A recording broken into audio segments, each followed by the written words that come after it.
P V അൻവറിനെതിരെയുള്ള കേസിൽ remand report 24 കിട്ടിയിട്ടുണ്ട്. ആക്രമണം പി വി അൻവറിന്റെ പ്രേരണയിലാണെന്ന് റിമാൻഡ് റിപ്പോർട്ടിൽ പറയുന്നു. 40 പേർ സംഘം ചേർന്നു. കണ്ടാലറിയാവുന്ന 10 പേർ ആക്രമണം നടത്തി. പോലീസിനെ തള്ളി മാറ്റി നിലത്തിട്ട് ചവിട്ടി. അൻവറിന്റെ സാന്നിധ്യത്തിലും പ്രേരണയിലുമാണ് ആക്രമണം നടത്തിയത് എന്ന് പറയുന്നു റിമാൻഡ് റിപ്പോർട്ടിൽ. DFO ഓഫീസിൽ 35,000 രൂപയുടെ നാശനഷ്ടം ഉണ്ടാക്കി എന്ന കാര്യം കൂടി ആ റിമാൻഡ് റിപ്പോർട്ടിൽ പറയുന്നുണ്ട്. എന്തായാലും പി വി അൻവർ MLA ജാമ്യാപേക്ഷ നൽകിയിരിക്കുന്നു. നിലമ്പൂർ ജുഡീഷ്യൽ ഫസ്റ്റ് ക്ലാസ് കോടതിയിലാണ് ജാമ്യാപേക്ഷ നൽകിയത്. നേരത്തെ പറഞ്ഞതുപോലെ അൻവറിന്റെ പ്രേരണയിലാണ് DFO ഓഫീസ് ആക്രമിച്ചതെന്നാണ് റിമാൻഡ് റിപ്പോർട്ടിൽ പറയുന്നത്. അറസ്റ്റിനെതിരെ DMK പ്രവർത്തകർ ഇന്ന് വൈകിട്ട് നിലമ്പൂരിൽ പ്രതിഷേധം സംഘടിപ്പിക്കുന്നുണ്ട്. പി വി അൻവറിനെ തവനൂർ സെൻട്രൽ ജയിലിൽ പാർപ്പിച്ചതിന് പിന്നിൽ ദുരൂഹത എന്ന് DMK കോർഡിനേറ്റർ ഹംസ പറക്കാട്ട് പറഞ്ഞു. ജാമ്യാപേക്ഷ നമ്മൾ ഇന്ന് മൂവ് ചെയ്യുന്നുണ്ട്. ഇന്ന് ഓപ്പൺ കോർട്ടിൽ ജാമ്യാപേക്ഷ കൊടുക്കുന്നുണ്ട്. അതിനുശേഷം നമ്മൾ ഒരു 11 മണിയോടെ ഞങ്ങൾ കൂടിയാലോചിച്ച് ഏത് രീതിയിലുള്ള പ്രതിഷേധ പരിപാടികളും കാര്യങ്ങളും എങ്ങനെ വേണമെന്നുള്ളത് നമ്മൾ തീരുമാനിക്കും.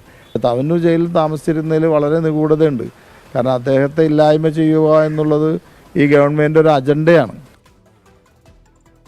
സമീർ ബിൻ കരീം വിവരങ്ങൾ വച്ചിരുന്നു. സമീർ, ജാമ്യം കിട്ടുമോ എന്നുള്ളത് കോടതി എന്താണ് കോടതിയുടെ വിവേചനാധികാരം. പക്ഷേ താമരശ്ശേരി ബിഷപ്പ് അടക്കമുള്ളവർ നൽകുന്ന പിന്തുണയിൽ DMK ക്യാമ്പിൽ ഒരു ആത്മവിശ്വാസമുണ്ടോ സമീർ, പ്രതിപക്ഷ നേതാക്കളെ കൂടാതെ? ഹാഷ്മി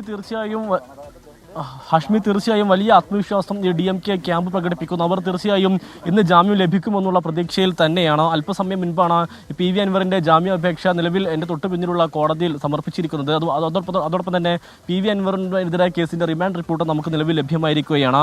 പി വി അൻവറിന്റെ പ്രേരണയിലും സാന്നിധ്യത്തിലുമാണ് ഈ DFO ഓഫീസിൽ അതിക്രമം നടത്തിയിരിക്കുന്നത്. 40 പേരടങ്ങുന്ന സംഘം ഈ DFO ഓഫീസിന്റെ കോമ്പൗണ്ടിലേക്ക് കയറുന്നു. കണ്ടാലറിയാവുന്ന 10 പേരാണ് ഇത്തരത്തിൽ ആക്രമണം നടത്തിയിരിക്കുന്നത്. ഈ തടയാൻ ശ്രമിച്ച പോലീസ് ഉദ്യോഗസ്ഥനെ തള്ളി മാറ്റുകയും നിലത്തിട്ട് ചവിട്ടുകയും കൃത്യനിർവഹണം തടസ്സപ്പെടുത്തുകയും ചെയ്തു എന്നുള്ളതാണ് ഈ റിമാൻഡ് റിപ്പോർട്ടിൽ പറയുന്നത്. അതോടൊപ്പം തന്നെ ഈ DFO ഓഫീസിന് 35,000 രൂപയുടെ നാശനഷ്ടം ഉണ്ടാക്കി എന്നുള്ളതാണ് ഈ റിപ്പോർട്ടിൽ ചൂണ്ടിക്കാണിക്കുന്നത്. ഈ ഓഫീസിലെ ക്ലോക്ക് ഒപ്പം തന്നെ ഫാൻ ഉൾപ്പെടെയുള്ളവ തകർത്തു എന്നും ഇതിൽ ചൂണ്ടിക്കാണിക്കുന്നു. അതുമായി ബന്ധപ്പെട്ടുള്ള പി വി അൻവറിന്റെ അറസ്റ്റ് നടപടിയുടെ വിവരമെല്ലാം തന്നെ സ്പീക്കറെ ധരിപ്പിച്ചതായും ഈ റിമാൻഡ് റിപ്പോർട്ടിൽ വളരെ കൃത്യമായി തന്നെ പറയുന്നുണ്ട്. പിന്നീട് പറയുന്ന കാര്യങ്ങളെല്ലാം തന്നെ ഈ പ്രതിഷേധ സമരം നടത്തിയത് മറ്റുള്ളതുമായി ബന്ധപ്പെട്ട കാര്യങ്ങളാണ്. ഏതായാലും നിലവിൽ പി വി അൻവറിന്റെ ജാമ്യാപേക്ഷ ഇവിടെ സമർപ്പിച്ചിരിക്കുകയാണ്. അല്പസമയത്തിനകം തന്നെ ഇതുമായി ബന്ധപ്പെട്ട നടപടിയിലേക്ക് കോടതി കടക്കുകയും ചെയ്തു. പി വി അൻവറിന്റെ അഭിഭാഷകൻ നമ്മളുമായി വ്യക്തമാക്കിയിട്ടുള്ളത് സ്വാഭാവികമായും സുപ്രീം കോടതിയുടെ ഒരു നിർദ്ദേശത്തിന്റെ ലംഘനം കൂടി നടപ്പിലാക്കി, അല്ലെങ്കിൽ ലംഘനം കൂടി ഉണ്ട് ഈ അറസ്റ്റ് നടപടിയിൽ എന്നുള്ളതാണ്. പ്രത്യേകിച്ച് ഈ 7 വർഷത്തിൽ